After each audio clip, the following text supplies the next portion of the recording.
Floricanto.digital presenta.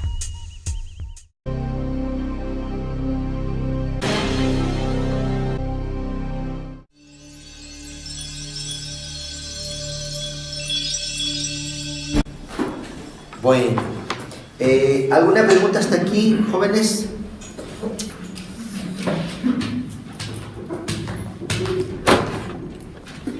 ¿Algún comentario? ¿No? A mí me está llamando la atención y me está trasladando allá a Roma.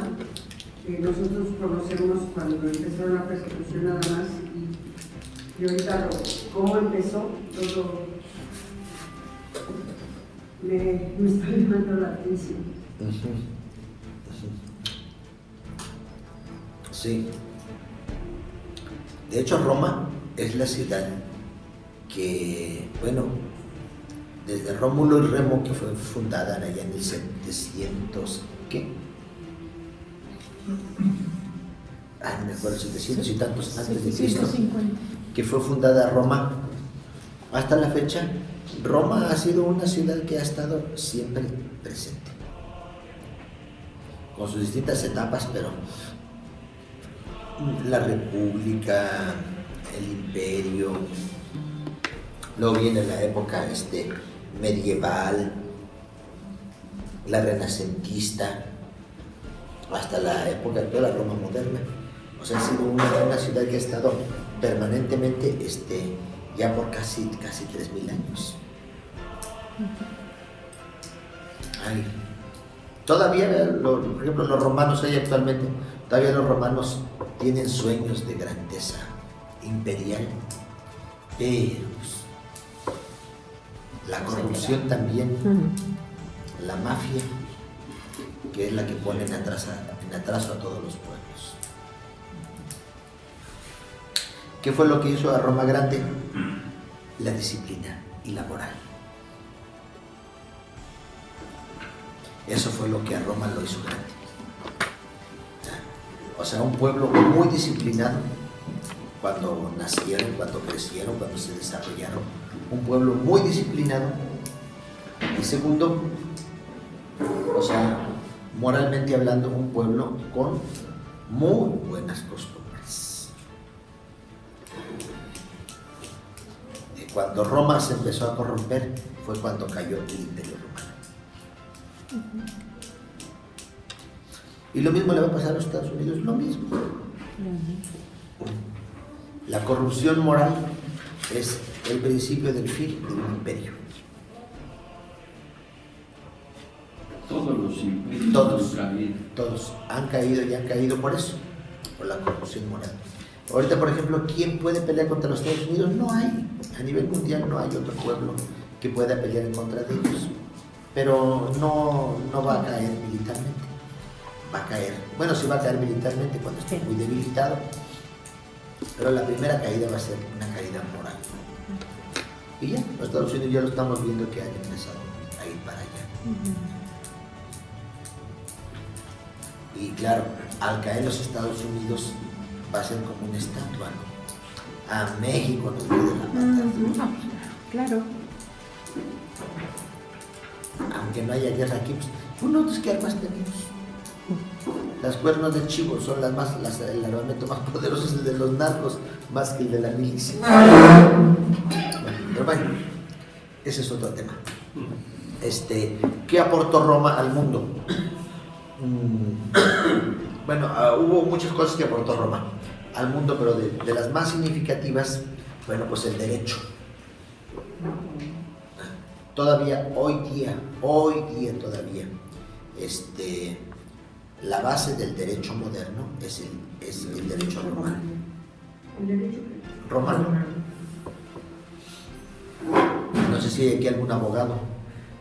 ¿No hay ningún abogado? Yo. No, bueno, estudiaste derecho romano, ¿no? ¿Verdad? Sí, derecho romano. Obligatorio. El derecho romano. La base del derecho moderno. Otra cosa que Roma también dejó muy clarita fue toda la parte administrativa.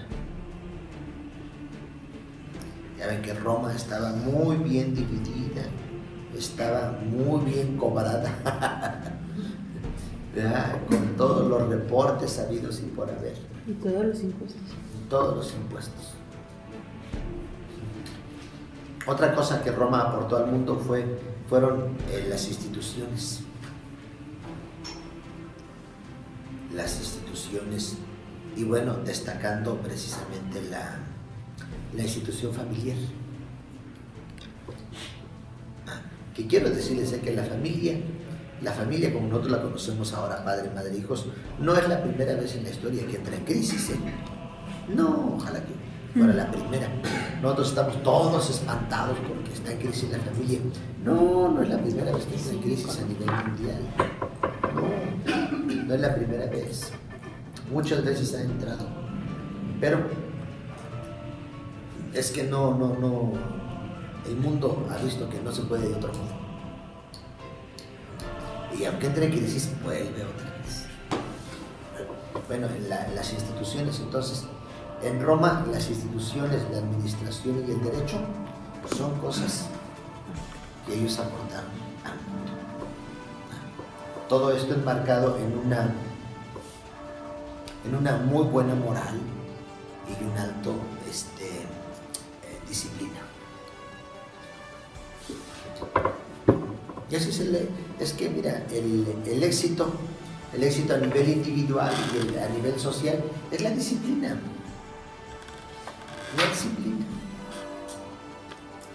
Una persona desordenada, ¿cuánto han visto que triunfa? Hombre, si ni siquiera arregla su cama,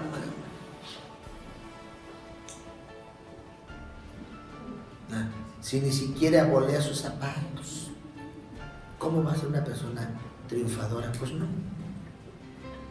Las señoras si ni siquiera lavan los trastes, pues ¿cómo van a triunfar?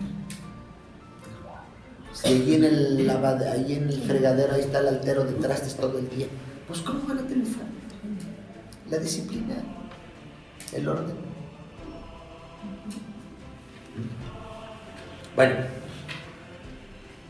dejamos este puntito y pasamos al último y siguiente, la iglesia. La iglesia del año 50, vamos a decir, al año 100, que es la época, o lo que también se le llama las primeras comunidades o la iglesia primitiva.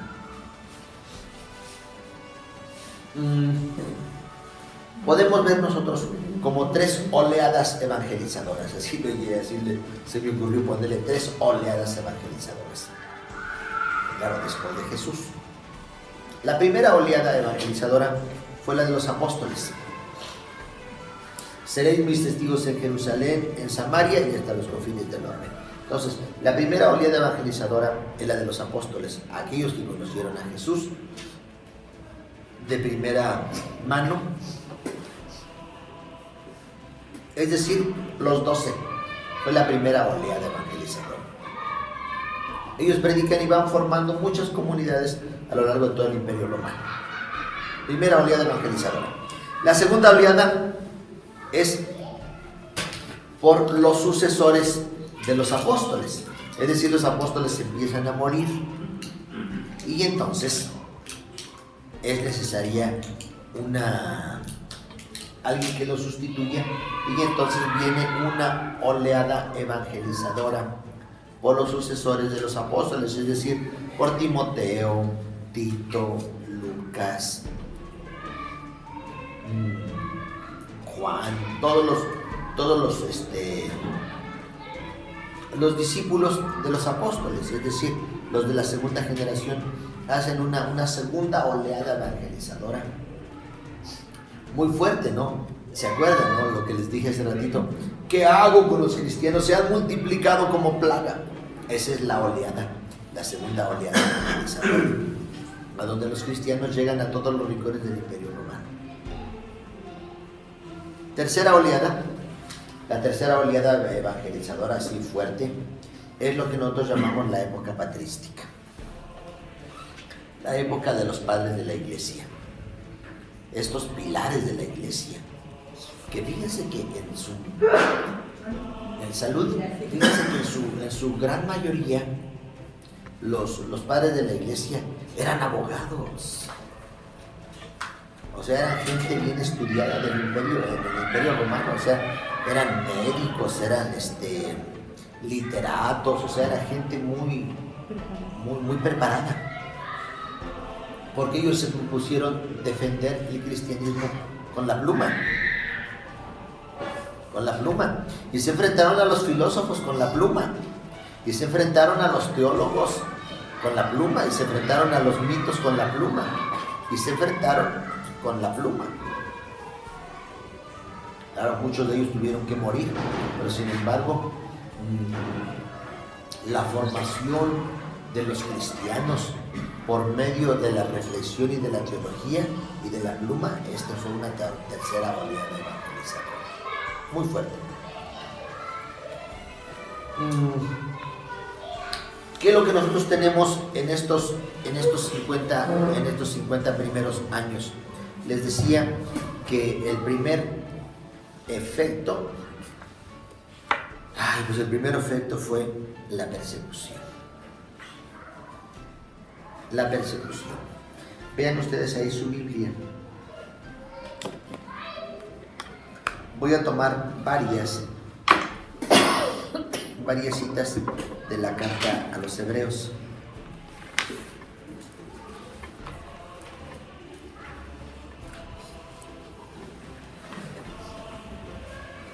La iglesia perseguida.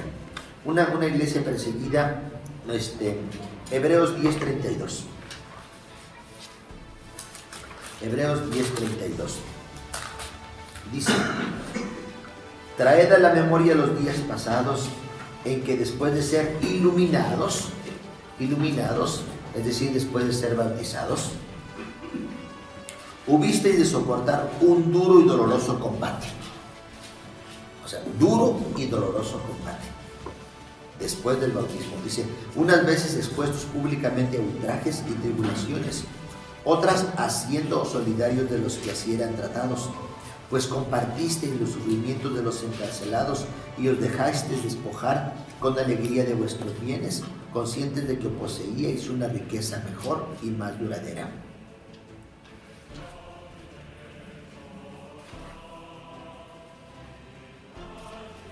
Bueno, dice, traed a la memoria los días pasados en que después de ser iluminados hubisteis de soportar un duro y doloroso combate. Duro y doloroso combate. Unas veces expuestos públicamente a ultrajes y tribulaciones.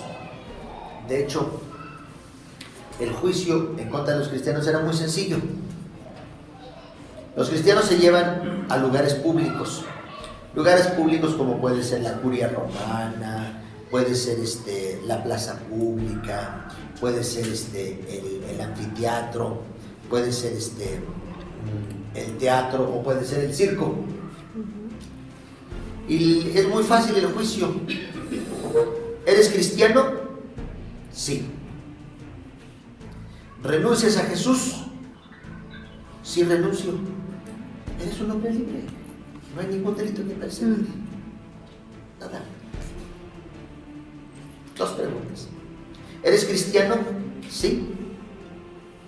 ¿Renuncias a Jesús? No. Entonces, eres sujeto de delito y eres sujeto de persecución. Ahora, ¿por qué hablo de sujeto de delito? Porque la ley romana dice que en el Imperio Romano no se puede adorar otros dioses que no sean los dioses romanos. Entonces, ¿hay fundamento jurídico para perseguirlos? Claro que sí.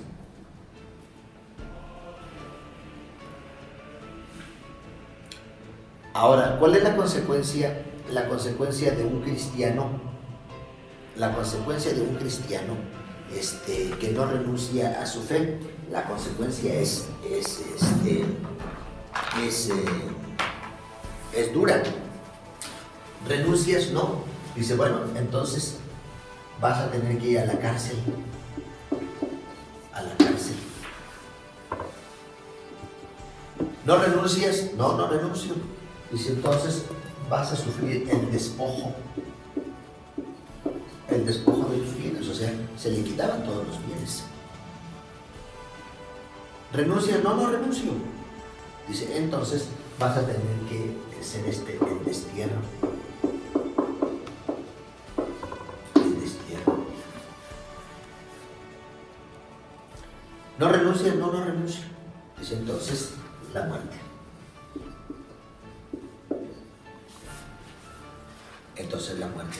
Son 4, vamos a decir, son 4 castigos. Aquí el destierro, casi el destierro, o sea, se les desterraba, pero se les destierra a las minas, no solamente se les desterraba a lugares lejos, sino más bien era a trabajos forzados. El destierro era así. Por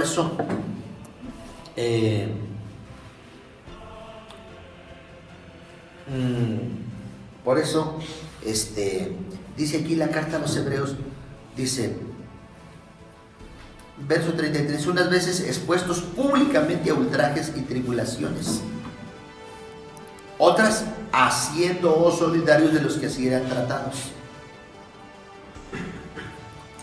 pues compartisteis los sufrimientos de los encarcelados y os dejasteis despojar con alegría de vuestros bienes, conscientes de que poseíais una riqueza mejor y más duradera.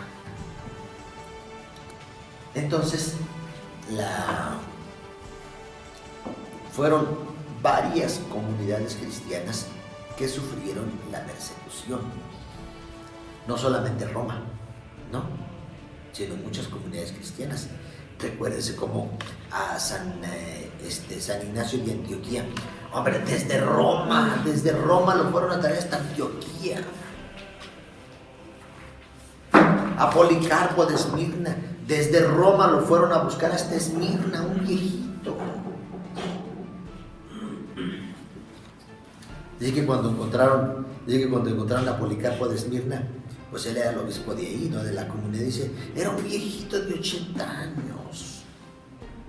Y que lo vieron los soldados y le dijeron, pero hombre, esperábamos encontrar un hombre más peligroso. En un viejito. Bueno, entonces, la persecución, ¿verdad? Dice, después del bautismo, imagínate, después del bautismo, luego, te bautizaste el domingo, o te bautizaste en la Pascua, te bautizaste en abril, y ya en agosto empezó la persecución. Y por el hecho de ser bautizado eres el blanco. Entonces, la persecución. Ahora, estos cristianos no han conocido a Jesús directamente. Hebreos 2.3. Hebreos 2.3. Dice, pues, ¿cómo saldremos absueltos nosotros si descuidamos tan grande salvación, la cual comenzó a ser anunciada por el Señor y nos fue luego confirmada por quienes la oyeron? Quienes la oyeron. Entonces, estamos hablando de la segunda generación de cristianos.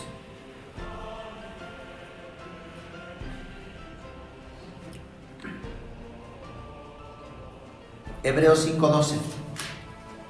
Hebreos 5.12. Dice, pues debiendo ser ya maestros en razón del tiempo, volvéis a tener necesidad de ser instruidos en los primeros rudimentos de los oráculos divinos, y no os habéis hecho tales que tenéis necesidad de leche en lugar de manjar sólido. Entonces, es una comunidad que ya tiene varios años de que fue fundada. O sea, ya no son unos niños chiquillos, allá no son unos cristianos, vamos a decir neófitos, sino son comunidades que ya han tenido varios años de ser fundadas, pero están siendo perseguidas. Y sobre todo los nuevos miembros, pues son los que les da más temor, como lo vamos a ver enseguida, pues es cierto.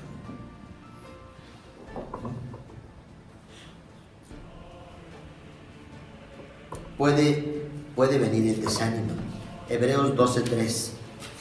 Hebreos 12:3.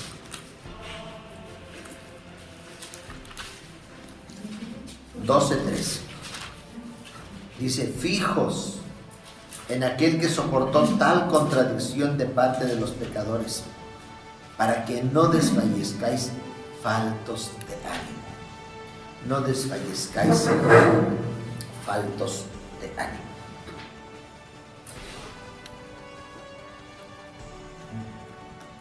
Faltos de ánimo.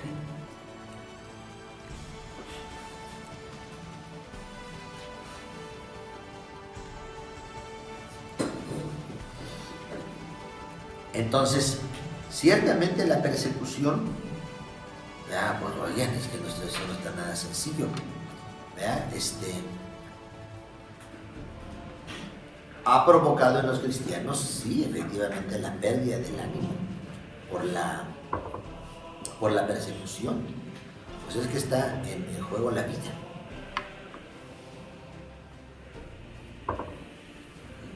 Está en juego la vida. Aunque ya no es del siglo I, pero acuérdense, por ejemplo, el día que hubo la persecución en Lyon, allí con San Irineo de Lyon, dice que en un solo día mataron a 100 personas, o sea, estamos hablando de hace 2000 años, a 100 personas que mataron en un solo día. O sea, dice que realmente fue una grande masacre en la ciudad de Lyon a 100 cristianos. Y dice, entre todos los que mataron se distinguió una mujer que se llamaba Blandina. Dice que la empezaron a martirizar desde la salida del sol hasta que atardeció. O sea, todo el día. Y entonces San Irineo de Lyon escribe su obra, ¿verdad? Que se llama una obra en donde él a los cristianos les dice, miren, si por ser cristianos nos van a matar, dice, pues conviene que tengamos bien clarito cuál es el motivo de nuestra muerte. Y entonces él escribe precisamente para animar a los cristianos. Y ciertamente las primeras persecuciones cristianas en contra de los cristianos pues fueron persecuciones de mucho miedo, de mucho terror. Hasta que hubo un momento en el cual los cristianos le perdieron miedo al sufrimiento y a la cruz. Perdieron el miedo. Y dijeron, si por ser cristianos nos van a matar, y si la muerte nos asemeja a Cristo, dice, pues entonces yo prefiero morir. Y entonces, así como los romanos mataban, así como era una máquina de guerra y de persecución en contra de los cristianos, dice que hubo un momento en el cual los cristianos dijeron, bueno, nos van a matar, pues órale, le entramos.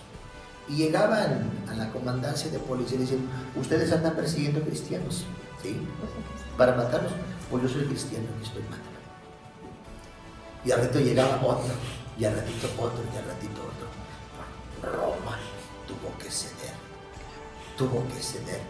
a una masacre. Dijeron, pues mejor ya no. ¿Por qué? Pues porque no, pues eso no justificaba, pues. Y los cristianos le perdieron, pues, el miedo, pero sí mucho desánimo.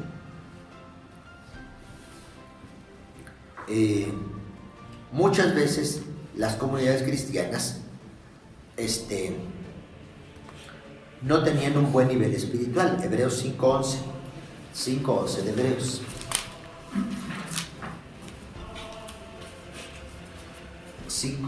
de Hebreos. Dice, sobre este particular tenemos muchas cosas que decir, aunque difíciles de explicar porque os habéis hecho tardos de entendimiento, pues debiendo ser ya maestros en razón del tiempo, volvéis a tener necesidad de ser instruidos en los rudimentos de los oráculos divinos, y os habéis hecho tales que tenéis necesidad de leche en lugar de manjar sólido. Entonces, las comunidades cristianas, sí predicadas sí bautizadas, sí probadas, dice, pero aún así el nivel espiritual no era muy bueno. 10:25, de ahí del mismo Hebreo, 10:25.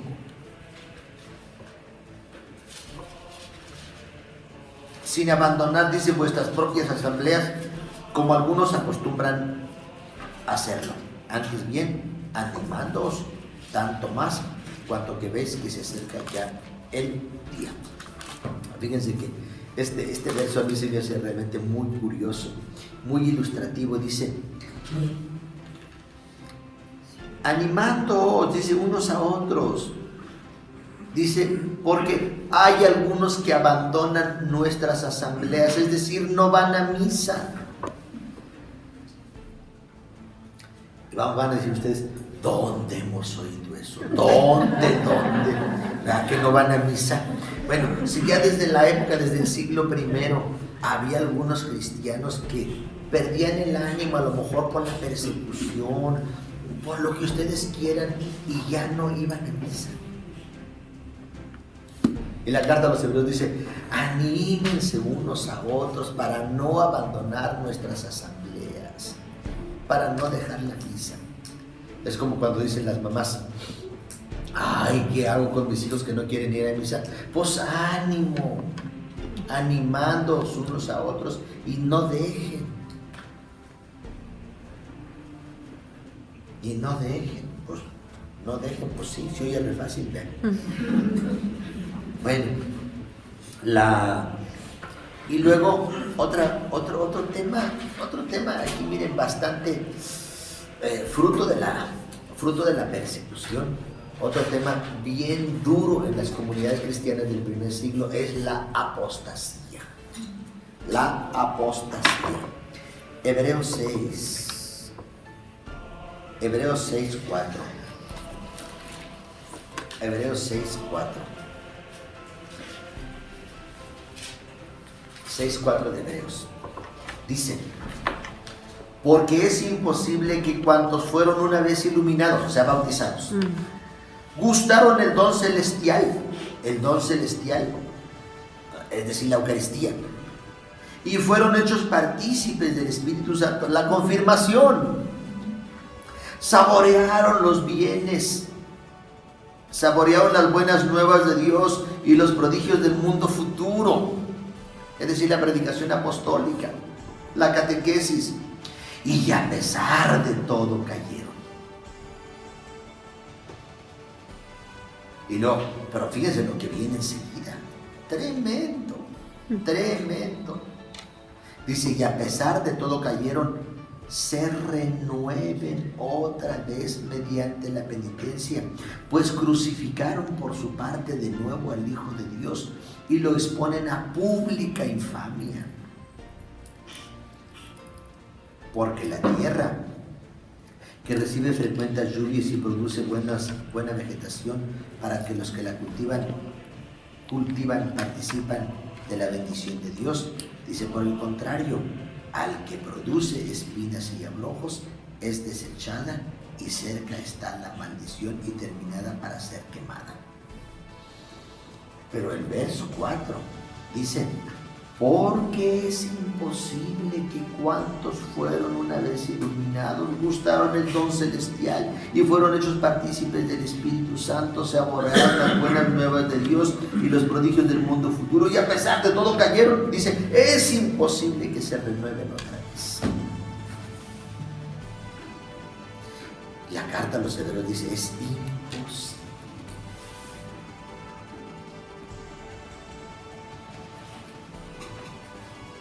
Padre, una pregunta. Dígame.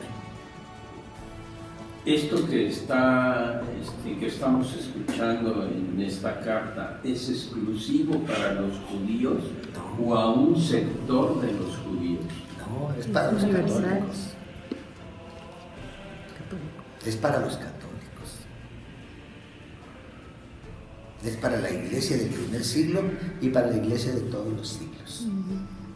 Pero aquí lo tremendo que dice la carta a los Hebreos, y lo que a mí me impacta muchísimo, dice la carta a los Hebreos, dice, es imposible Dice, ¿y qué les espera? Dice, solamente les espera el duro castigo. Dice, y les espera que sean quemados en el fuego eterno. Ay, canijo.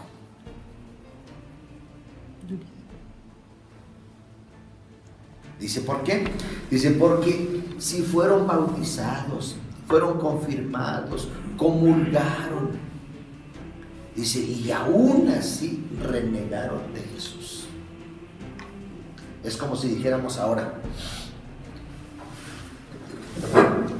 hubo la misa del domingo. Estamos hablando de hace 2000 años, ¿no? La misa del domingo. Llegaron los soldados romanos, ¿verdad?, con un edicto, con una orden, y empezaron a arrestar cristianos. Hubo un grupito de cristianos que lo llevaron al circo, lo llevaron a la plaza pública. Y la pregunta, ¿eres cristiano? Sí. ¿Renuncias? Unos dijeron sí, y los soltaron. Otros dijeron no, y ese día los mataron. Recogimos sus despojos, y hoy domingo los recordamos como mártires de la iglesia, y estos que renegaron llegan otra vez a misa. Y la pregunta es, ¿los recibimos o los expulsamos? La carta a los hebreos dice, es imposible. Dice, porque expusieron a Jesús a pública infamia y renegaron del Espíritu Santo que les santificó.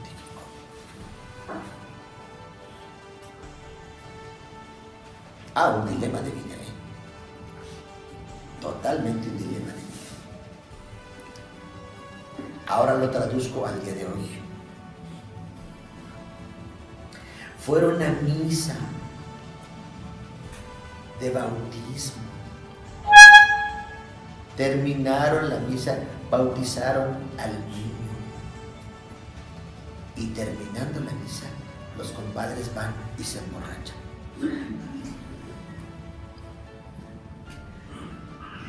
Se casaron por la iglesia, comulgaron con el cuerpo y la sangre de Cristo.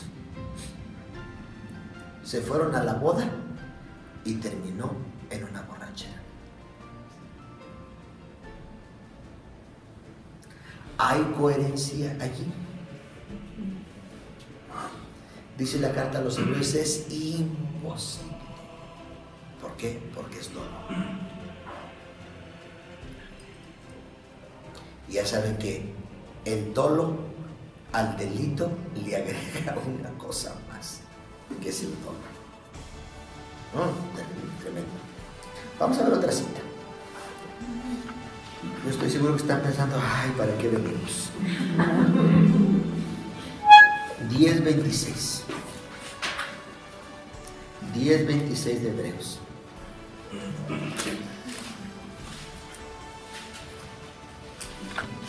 Dice, porque si voluntariamente pecamos después de haber recibido el pleno conocimiento de la verdad, ya no queda sacrificio por los pecados, sino la terrible espera del juicio y la furia del fuego pronto a devorar a los rebeldes.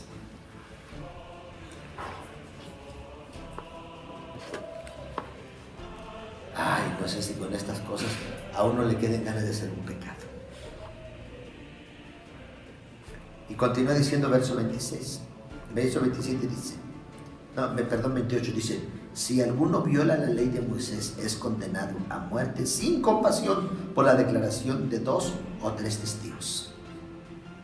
¿Cuánto más grave castigo pensáis que merece al que pisoteó al Hijo de Dios y tuvo como profana la sangre de la alianza que le santificó y ultrajó al Espíritu de la gracia? Pues conocéis a aquel que dijo, mía es la venganza y yo daré lo merecido, y también el Señor juzgará a su pueblo. Dice, es tremendo caer en las manos del Dios vivo.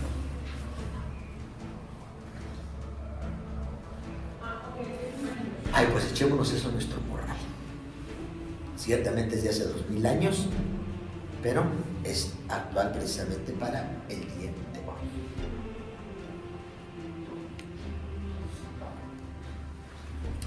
Bueno, con respecto a la enseñanza,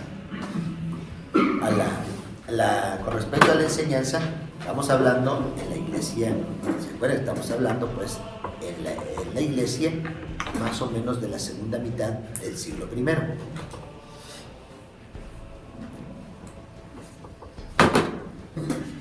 Al interno de la iglesia vamos a tener cuatro grandes problemas. Al interno de los cristianos, el grupito de cristianos, las iglesias que se van fundando, vamos a tener 4 grandes problemas. El primer problema que tenemos ahí se llama judaizantes. Hechos 15:1. Hechos de los Apóstoles 15:1. Dice, bajaron algunos de Judea que enseñaban a los hermanos, si no os circuncidáis conforme a la costumbre mosaica, no podéis salvaros. Entonces, el primer problema que se va a enfrentar en la iglesia es el problema de los judaizantes. Es decir, tú eres cristiano, te bautizaste, sí. Dice, pero estás bautizado, pero cumple la ley de Moisés a la cabalidad. Ese fue el primer problema. ¿Se acuerdan que Pablo y Bernabé tuvieron que bajar desde Antioquía de Siria para discutir esto con los apóstoles en el primer concilio de la historia, que es el concilio de Jerusalén? Y Pedro junto con los 12 dice que resolvieron, no es necesaria la circuncisión para salvarse. Dice, esta noticia alegró tanto a los paganos que ya no tenían que circuncidarse. Dice, alegró tanto a los paganos, dijeron, gracias a Dios. Entonces, el primer problema fue los judaizantes. Es decir, te bautizas, pero vives como judío.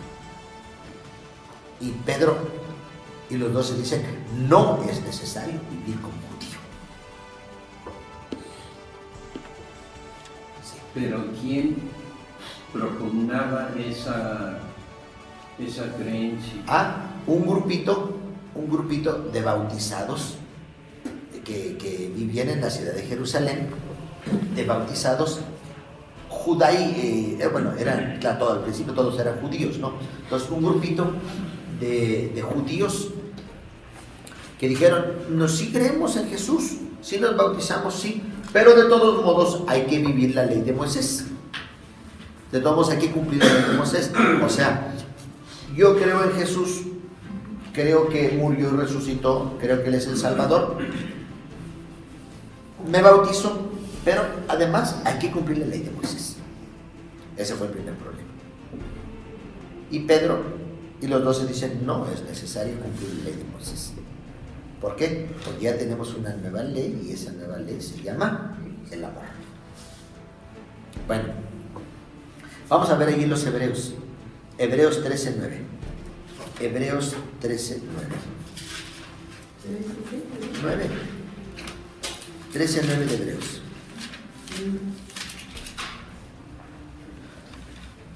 Dice, así pues, salgamos donde Él, fuera del campamento, cargando con su oprobio, que no tenemos aquí ciudad permanente, sino que andamos buscando la del futuro.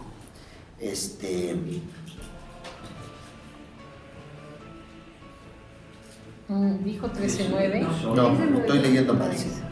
Es 13:9, sí. Estoy leyendo otra cita. 13:9, sí. Sí. Dice, no os dejéis seducir por doctrinas varias y extrañas. Mejor es fortalecer el corazón con la gracia que con alimentos que nada aprovechan a los que siguieron ese camino. tenemos nosotros un altar del cual no tienen derecho a comer los que dan culto en la tienda. Los que dan culto en la tienda. Y los que dan culto en la tienda son los seguidores de la ley mosaica.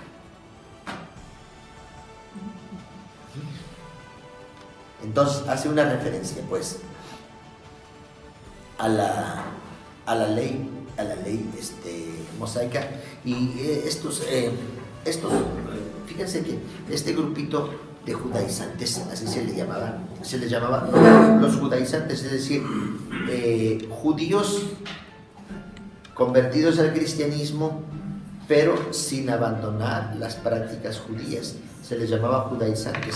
Y ya ven que Pablo iba con su comitiva evangelizadora, iban haciendo las comunidades, y apenas se iba Pablo, llegaba el grupo de judaizantes a destruir lo que se había levantado. Y Pablo les da un apelativo, pero durísimo, ahí en la carta a los Gálatas. Les dice a los Gálatas, les dice: insensatos Gálatas, que no les predicamos a Cristo y a Cristo crucificado. Dice: ¿por qué se han dejado engañar por los judaizantes? Y Pablo les dice: ojo con esos perros. Ahora, o sea, para que Pablo de Tarso les llame perros a los judaizantes, quiere decir que la cosa no estaba nada fácil.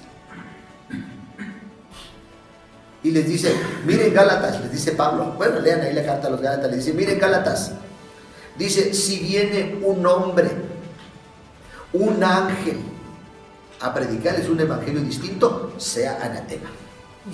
O sea, no se dejen engañar por los judaizantes.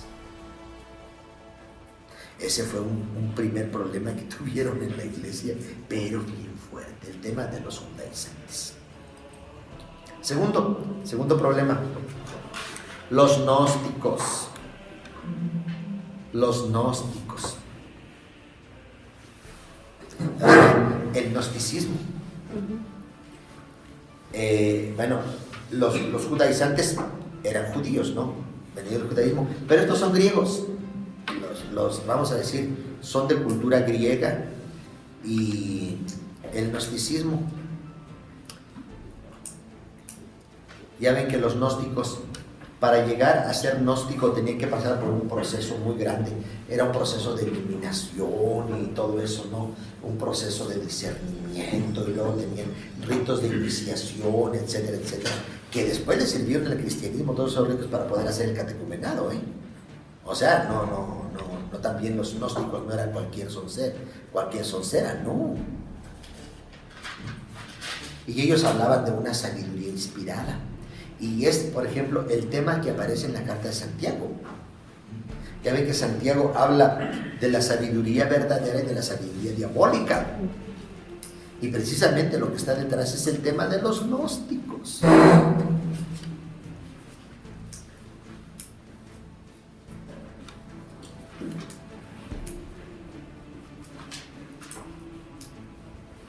El tema de los gnósticos. Bueno, voy a ir un poquito más rápido porque ya se me está agotando el tiempo. Tercer problema: los falsos doctores y maestros. Los falsos doctores. Estamos hablando hacia adentro de la comunidad cristiana, ¿eh? O sea, ya ven que hacia afuera tenemos la persecución y la coherencia de vida. Pero hacia adentro. Entonces, ¿cuál es el problema de los gnósticos? Específicamente dentro de la comunidad cristiana, imponer sus ideas, desvirtuar el cristianismo. ¿Cuál era el problema? Sí. Lo voy a decir un poquitito más adelante, en concreto cuál era, porque lo voy a decir en forma de herejía. Ahorita lo que les digo es que los gnósticos sí fueron un problema, porque los que estaban inspirados en los gnósticos, entonces ellos hacían un contrapeso muy grande en el cristianismo. Ahorita voy a decir por qué.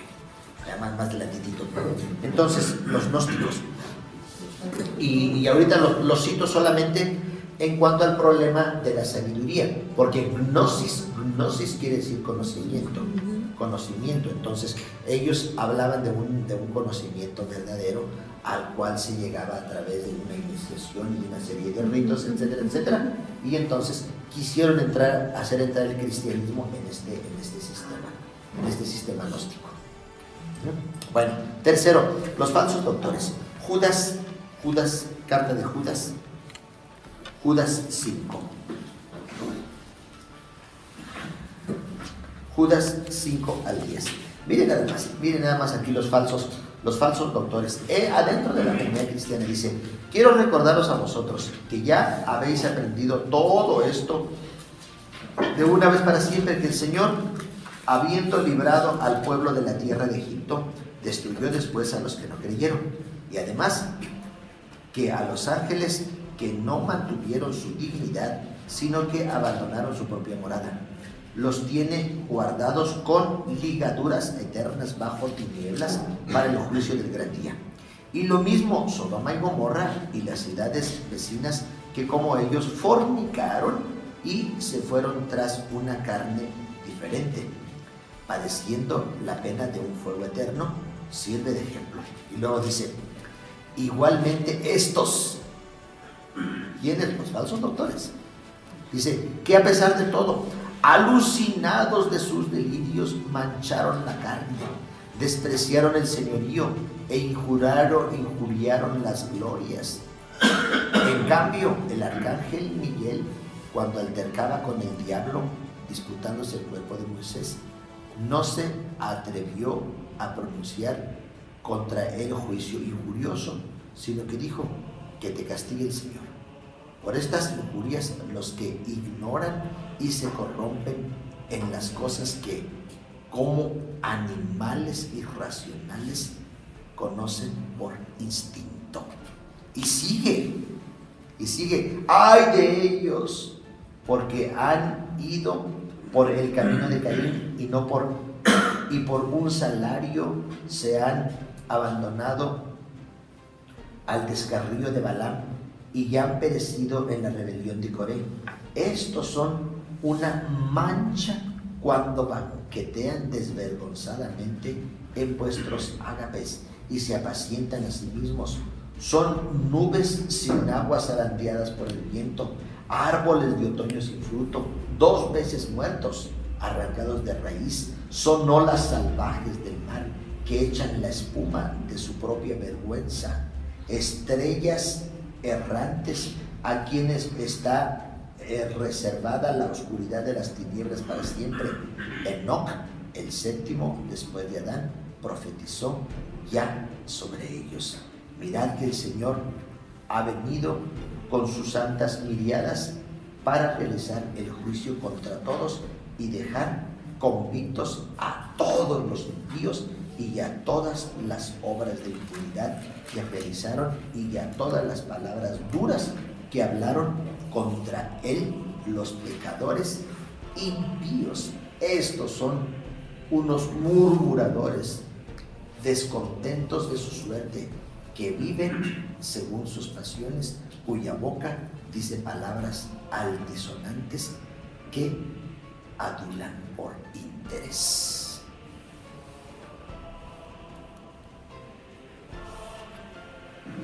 Es el problema de los falsos doctores y de los falsos maestros adentro de la asamblea. Dice: banquetean desvergonzadamente.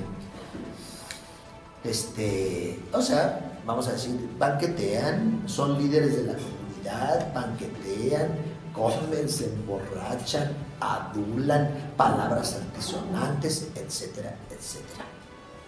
Y dice la carta de Judas, dice: les espera un durísimo castigo. Pero ese es al interno de la comunidad, son los cristianos adentro de la comunidad. Segunda de Pedro 2:1.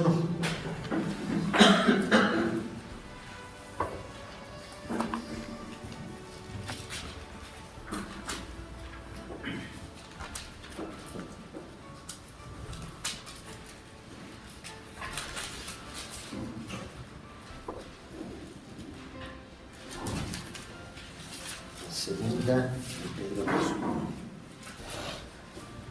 Dice: hubo también en el pueblo falsos profetas, como habrá entre vosotros falsos maestros, que introducirán herejías perniciosas y que, negando al dueño que los adquirió, atraerán sobre sí una rápida destrucción. Muchos seguirán su libertinaje y por causa de ellos el camino de la verdad será difamado. Traficarán con vosotros por codicia, con palabras artificiosas. Desde hace tiempo su condenación no está ociosa, ni su perdición dormida.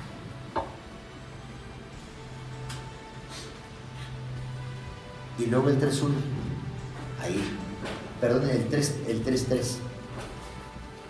3.3 dice: sabed ante todo que en los últimos días vendrán hombres llenos de sarcasmo, guiados por sus propias pasiones, que dirán en son de burla: ¿dónde queda la promesa de su venida? Pues desde que murieron los padres, todo sigue como al principio de la creación, porque ignoran intencionadamente que hace tiempo existieron unos cielos y también una tierra, surgida del agua y establecida entre las aguas por la palabra de Dios, y que por esto el mundo de entonces pereció inundado por las aguas del diluvio, y que los cielos y la tierra presentes y por esa misma palabra están reservados para el fuego y guardados hasta el día del juicio y de la destrucción de los impíos.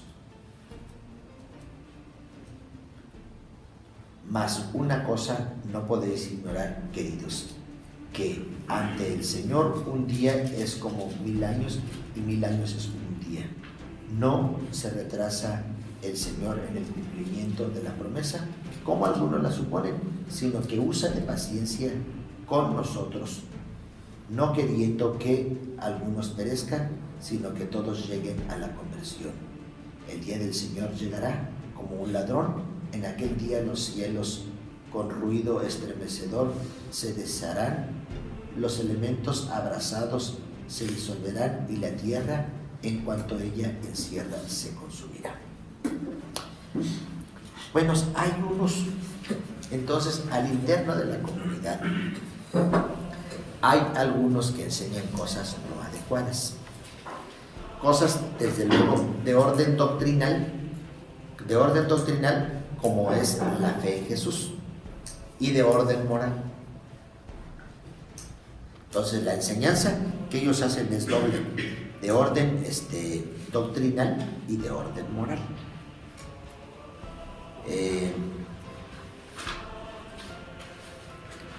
Entonces allí está la falla de los falsos maestros, y por eso se les llama falsos maestros. Pero existen al interno de la comunidad, existen. Ahora, ya casi para terminar,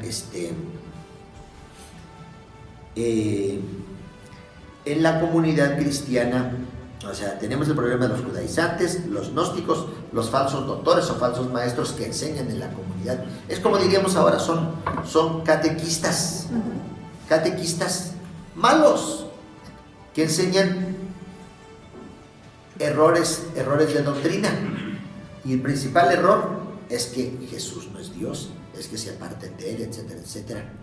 Y segundo, o sea, cosas morales, o sea, incitan a pasiones bajas, a difamar, a hablar mal de los demás, etcétera, etcétera. Entonces, son falsos maestros por eso, o falsos catequistas. Y todo eso se cristaliza en las herejías. Y tenemos dos herejías en el siglo I muy marcadas, dos herejías. Ya ven que una herejía es un error de doctrina. Entonces la primera herejía se le llama el docetismo.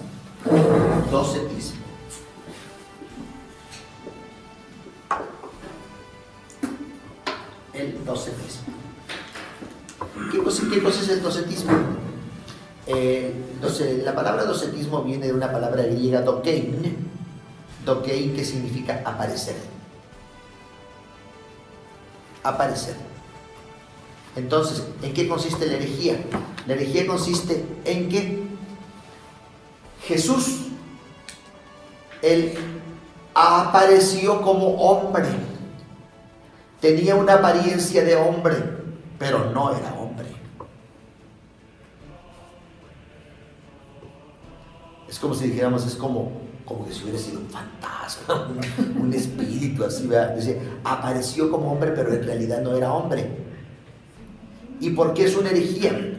Porque si Jesús apareció como hombre, pero no era hombre, entonces la redención, entonces su muerte no fue real, fue una apariencia. Y su resurrección no fue real. Y por lo tanto, la salvación humana no es real, es una apariencia. Es como dice Martín Lutero. Martín Lutero dice que el pecado, dice, no se perdona, solamente se cubre así. El pecado está, dice, y se cubre con la gracia de Cristo para que Dios no vea el pecado. Dios lo que ve es la gracia de Cristo, pero no ve el pecado que está ahí abajo. Entonces es una apariencia.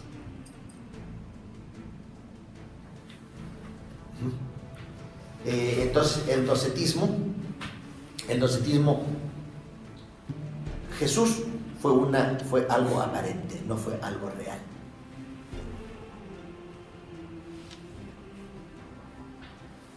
Entonces esa es prácticamente una herejía, ¿no? Y claro, quien va a responder a este problema de esta herejía es la primera carta de San Juan. Bueno, y el Evangelio de San Juan también. Ya ven que San Juan, en la primera carta de San Juan dice, nosotros lo vimos, lo tocamos, comimos con él, bebimos con él, dormíamos con él en su mismo cuarto, platicábamos con él, dice, él cenó con nosotros. Dice, ¿cómo va a ser aparente si nosotros lo tocamos, lo sentimos? Y por eso vamos a decir la carta de San Juan, la primera carta de Juan. Pero léanla ustedes y van a ver que está totalmente orientada a responder al problema del docetismo. Y lo mismo San Juan, el mismo el Evangelio de San Juan. El Evangelio de San Juan va a decir, pero todos los verbos sensitivos, como tocar, mirar, comer, hacer, dice, pues es que nosotros lo vimos. Y San Juan va a decir una y otra vez, dice, pues es que nosotros damos testimonio que así era. ¿Cómo va a ser apariencia? Pero fue una idea que se infiltró en la comunidad cristiana. La otra herejía es el gnosticismo. Y ahora sí aquí respondo directamente a la pregunta que me hacía hace ratito, el gnosticismo.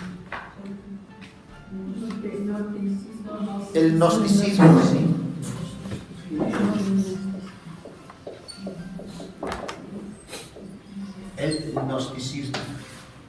El gnosticismo. ¿Qué dice el gnosticismo? Básicamente el gnosticismo dice, la materia es mala. La materia es mala. Y por lo tanto, el cuerpo es malo.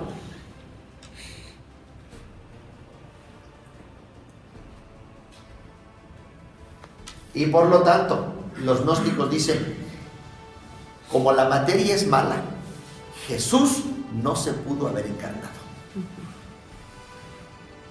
¿Cómo se va a encarnar en una materia mala? Si Jesús es Dios, si es santo, ¿cómo se va a encarnar en algo malo? Entonces dice, no, la encarnación es posible. Entonces, ¿cómo llegar a Dios? A través de la gnosis. Y la gnosis es un conocimiento espiritual superior, ¿verdad?, con el cual podemos llegar a Dios, pero no por Jesús. ¿Por qué? Porque no se pudo haber encarnado, porque su cuerpo es malo. Su cuerpo es malo.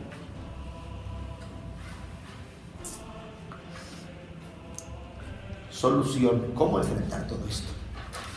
O sea, ahí están los problemas, pues, ¿sí? ¿Cómo enfrentarlos y cómo darle solución? Pues la cosa no es solamente a ver, ahí están los problemas y a ver qué haces. No, pues ¿cómo los soluciones? Con la pluma de los padres. ¿Mande? Con la pluma de los padres. No, todavía, no, los padres todavía aquí no llegan. Los padres de la iglesia son hasta a partir de mitad del siglo II en adelante. Estamos ahorita del 50 al 100. ¿Cómo? Miren, estoy viendo que, miren, yo les soy sincero, Yo nada más pensaba venir hoy, la semana que entra, no. ¿Verdad? Nada más que como no hay nadie que venga la semana que entra, pues entonces vendré yo. ¿Verdad? Entonces, Pues va a ser el favor. y entonces el tema de la siguiente semana es muy parecido a la solución que voy a presentar yo ahorita. Pero la semana que entra lo profundizamos, ahorita lo anuncio. ¿Verdad? Pero va más o menos va a ir por allí, ¿no? O sea, ¿qué hay que hacer? ¿Qué soluciones damos a los cristianos? Lo primero que dice las cartas católicas es: hay que apegarse a la sana doctrina de los apóstoles para evitar los errores. A la doctrina de los apóstoles. Dice: a lo que los apóstoles dijeron. Allí no hay problema. Dice: lo que dicen los maestros y todo eso, pues dirán. Dice, pero ¿cuál es la solución? Dice: apégate a la doctrina de los apóstoles.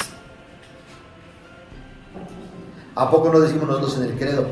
Creo en la iglesia que es una, santa, católica y apostólica. Es decir, la doctrina de los apóstoles, lo que los apóstoles dijeron. Punto. Primero. Segunda cosa, las cartas católicas dicen: mira, tú como cristiano bautizado tienes que tener una vida nueva, a pesar de que te digan en el mundo griego, en el mundo romano, todas las tentaciones, a pesar de todo eso, después de tu bautismo tienes una vida nueva, y esa vida nueva se llama santidad. Entonces dice: vive tú de acuerdo a la santidad de tu bautismo.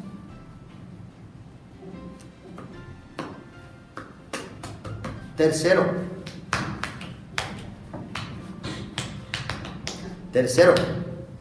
la fidelidad a Cristo. O sea, ante la persecución, ante los problemas, ante la falsa enseñanza, fidelidad a Cristo. Esta palabra es clave. Fidelidad. Fidelidad. Bajo cualquier circunstancia es fidelidad. Y por último, dicen las cartas católicas, dice: ante todas estas cuestiones, dice, hay que poner por obra la palabra, de Dios en buenas obras. Buenas obras. Y yo solamente las enuncio porque este va a ser el tema de la semana que entra. Creo que la semana que entra toca algo de la moral, ¿no? Ya no me acuerdo. Aquí atrás. Aquí está. La semana que entra es la relación de la fe con la conducta y la moral cristiana. Hoy solamente la enuncio, ¿verdad? Las buenas obras, como hablar con verdad. Dice: hablar con la verdad. Buenas obras que dice: como evitar discusiones.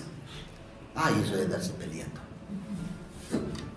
Evitar discusiones, divisiones. La ayuda a los pobres. El respeto a las autoridades.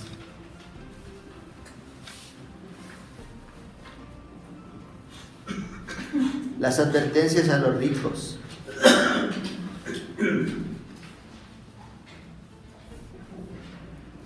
La santidad del matrimonio.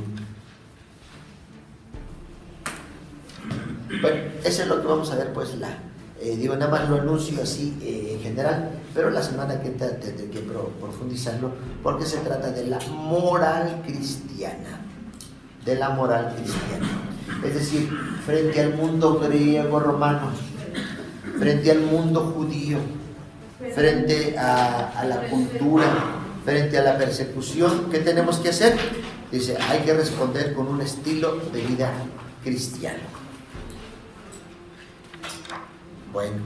Padre, perdón tantito. Después del respeto a las autoridades, ¿cuál es? La advertencia a los ricos. ¿A los ricos? Sí. Dice, ay, de los ricos que no compartan, dice, porque esos, dice, se van a chicharrar en el fuego. Pero ya lo veremos la semana que viene. Y la santidad del matrimonio. La santidad del matrimonio dice, ¿cómo puedes manchar tu lecho matrimonial? Acostándote con otro hombre, con otra mujer. Dice, ¿cómo lo puedes manchar?